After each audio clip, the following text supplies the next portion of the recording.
क्या होता है। कदाच आ वाक्य कળિયુગી પ્રેમ માટે જ બન્યું હશે। રોજબરોજ સામે આવતા કિસ્સાઓ આ વાક્યને સાચું ઠેરી રહ્યા હોય તેવું લાગી રહ્યું છે, જેમાં સાસુ સાથે પ્રેમ સંબંધ બાંધી ભાગી જાય, વેવાય વેવાણ ભાગી જાય અને હવે આવ્યું કે શિક્ષિકા વિદ્યાર્થી સાથે ભાગી જાય। આ કિસ્સો માત્ર સમાજ જ નહીં પરંતુ સૌથી પહેલા શિક્ષણ જગતને કલંકિત કરે છે।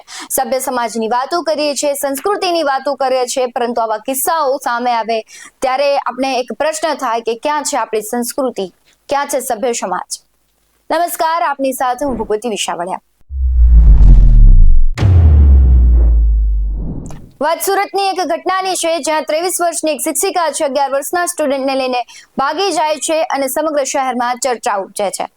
આ ઘટનાના 4 દિવસ બાદ શિક્ષિકાને પોલીસ ઝડપી પાડે છે અને હાલ શિક્ષક અને વિદ્યાર્થી બંનેને સુરત લવાયા છે। શિક્ષિકા જે છે 25 એપ્રિલ બપોરે વિદ્યાર્થીને ભગાડીને લઈ ગઈ હતી, ત્યારે સુરતના પુણા પોલીસે જણાવ્યું છે કે 23 વર્ષીય શિક્ષિકા વિદ્યાર્થીને લઈ ભાગી ગયા બાદ તેનો મોબાઈલ રેલવે સ્ટેશન નજીક બંધ થઈ ગયો, જેથી તેને ટ્રેસ કરવું મુશ્કેલ બન્યું। સીસીટીવીમાં બંને ક્યાંય દેખાયા નહીં, જે બાદ ખાનગી બસમાં ફરાર થઈ હોવાની શંકા ઊભી થઈ।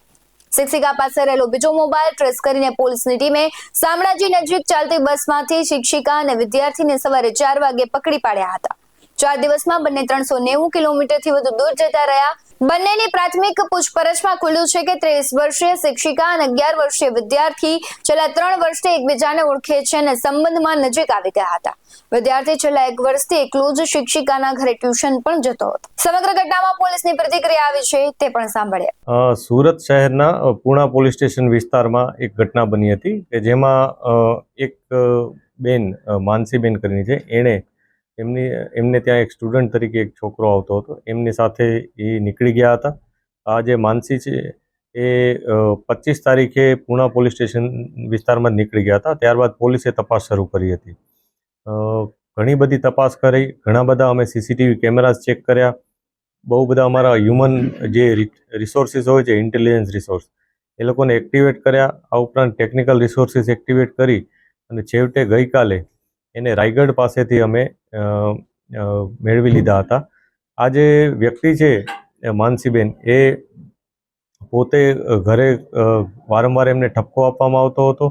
આ ઉપરાંત જે સ્ટુડન્ટ છે જે એમની સાથે ત્યાં અભ્યાસ પણ કરતો હતો ટ્યુશનમાં, એને પણ એના પરિવાર તરફથી ઠપકો આપતો એવું એનું કહેવાનું છે। આ બાબતે પોલીસ તપાસ કરી રહી છે। આ લોકો જ્યારે 25 તારીખે અહીંથી નીકળી ગયા ત્યારે પહેલાં સુરતમાં જ થોડાક આંટા ફેરા માર્યા, ત્યારબાદ ત્યાંથી અમદાવાદ જતા રહ્યા। બીજે દિવસે અમદાવાદ ગયા, અમદાવાદ થોડોક ફર્યા, ત્યાંથી પછી તેઓ દિલ્હી જતા રહ્યા। દિલ્હી જઈ ત્યાં થોડીક વાર બજારમાં ને એમાં એ લોકો ફર્યા હતા અને ત્યારબાદ ત્યાંથી વૃંદાવન જતા રહ્યા હતા। વૃંદાવનથી પાછા એ લોકો જયપુર ગયા। જયપુરમાં રહેવાની માટે ખૂબ શોધખોળ કરી, થોડુંક ફર્યા, પરંતુ જયપુરમાં કોઈ એમને સ્ટેબિલિટી ન મળી, એટલે એ લોકો બીજો કોઈ વિસ્તાર પસંદ કરવા આ ગુજરાત તરફ આવતા હતા। આ બાબતને જ્યારે ઇન્ફોર્મેશન પોલીસને મળી તો પોલીસની ટીમ તરત જ અહીંથી નીકળી ગઈ હતી અને તત્કાલ આ લોકોને રસ્તામાં જ આંતરી અને એમને પકડી પાડ્યા હતા। પકડી અને જે બેસિક પૂછપરછ અમે કરી છે, જે માહિતી અત્યારે પોલીસ પાસે છે, એમાં એવું છે કે બંનેને ઘરેથી કંઈ ને કંઈ ઠપકો હતો, એ પ્રકારનું એ લોકોએ નિવેદન આપેલ છે। આ બધી વસ્તુ અમે તપાસ કરી રહ્યા છીએ કે ઘરેથી એમને કોઈ પ્રોબ્લેમ હતો કે બીજું કોઈ કારણ હતું। આ બધી બાબતની તપાસ અત્યારે ચાલી રહેલ છે।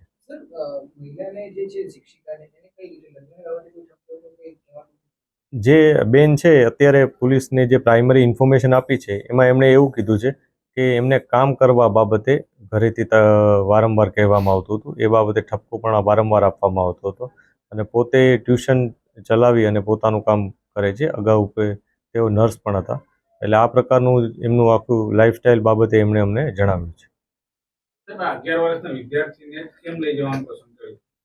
આ જે વિદ્યાર્થી છે એ અત્યારે જે અમને એવું જાણવા મળ્યું છે કે જે બેન છે પહેલાં બહુ બધા સ્ટુડન્ટ્સને ભણાવતા હતા, ત્યારબાદ બીજા સ્ટુડન્ટ, એ લોકોએ ઘર ચેન્જ કર્યું એટલે બીજા સ્ટુડન્ટ્સ એમનાથી સાથે નહીં હતા, પરંતુ આ સ્ટુડન્ટ એમના ઘરની નજીક હતો, એમની સાથે કન્ટિન્યુ જેણે ટ્યુશન ચાલુ રાખ્યા હતા, એટલે એના સાથે કદાચ કોઈ પ્રકારનું એમનું અન્ડરસ્ટેન્ડિંગ અથવા બોન્ડિંગ બની ગયું હોય અથવા બીજું કોઈ કારણ, એ બાબતની તપાસ અત્યારે ચાલુ છે। 11 વર્ષના વિદ્યાર્થી જોડે 23 વર્ષીય શિક્ષિકાનો કોઈ પ્રેમ સંબંધ હોવાની કોઈ ચર્ચા કરી? આવી કોઈ ઇન્ફોર્મેશન હજી સુધી પોલીસને મળી નથી। પરંતુ અમે તમામ દિશાઓ ઓપન રાખી અને ઇન્વેસ્ટિગેશન કરી રહ્યા છીએ. કોઈ એક એંગલ કે કોઈ એક વેથી ઇન્વેસ્ટિગેશન ચાલુ નથી. આ અજીબ ઘટના સુરત શહેરમાં ચર્ચાસ્પદ બની છે. વિદ્યાર્થીને ભગાવી જવા પાછળ ઈરાદો શું હતો તે જાણવા પોલીસ મથી રહી છે, પણ આ બધી ચર્ચાઓ વચ્ચે વાત તેની માનસિકતા પર આવે છે. માણસની વિકૃત વિચારધારા તેને કયા રસ્તા પર લઈ જઈ રહી છે તે કદાચ આવા કિસ્સાઓ સાબિત કરે છે. શિક્ષક અને વિદ્યાર્થી જેવા પવિત્ર સંબંધને લાંછન લગાવતા આ કિસ્સામાં આપનું શું કહેવું છે તે કમેન્ટ કરી જરૂરથી જણાવજો.